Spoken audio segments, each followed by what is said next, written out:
Hello, friends. If it's Monday at 10 a.m. Central, it's time for Kurt Bergland's Baseball Book Review, a weekly look at a book that I think is worth your time.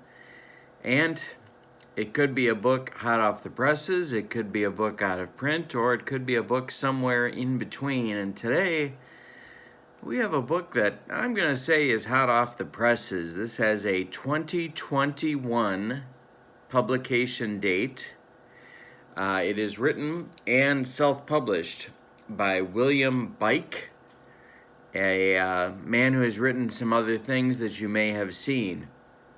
The book is called The Forgotten 1970 Chicago Cubs. It is not a thick book by any means. It is I'm also not going to say it's a quick read. It's not really a quick read. There's a lot here to digest.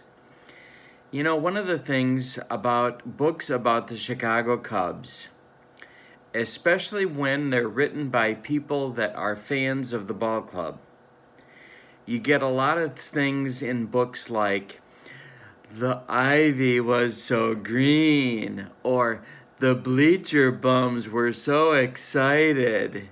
And it makes you want to dump gasoline on yourself and light a match.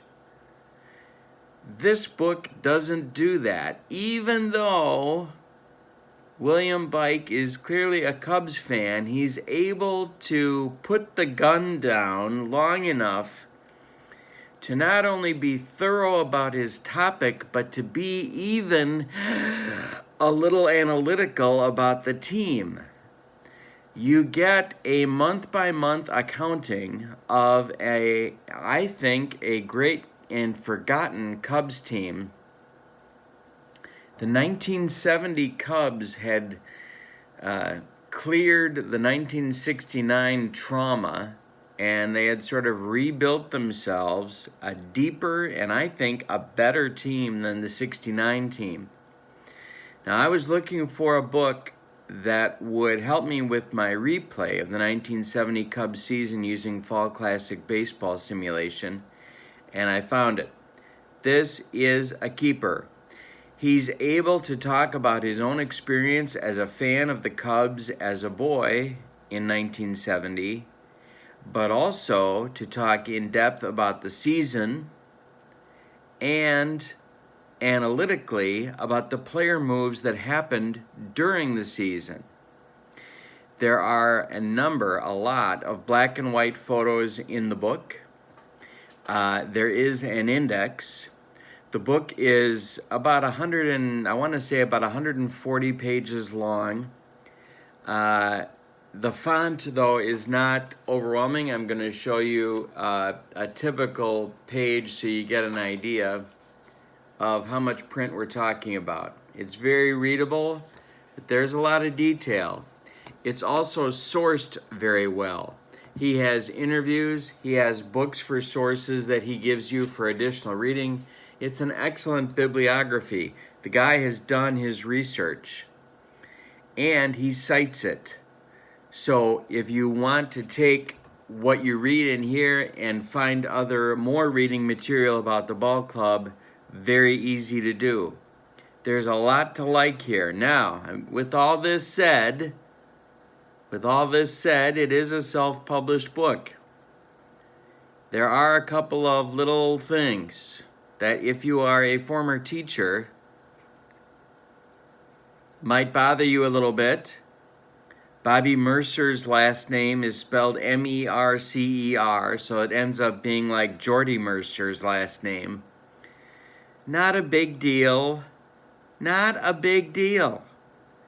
For the most part, for a self-published book, I really like the editing that was done here. The grammar's pretty good. There's a lack of obvious mistakes, and none of them get in the way of enjoying the topic.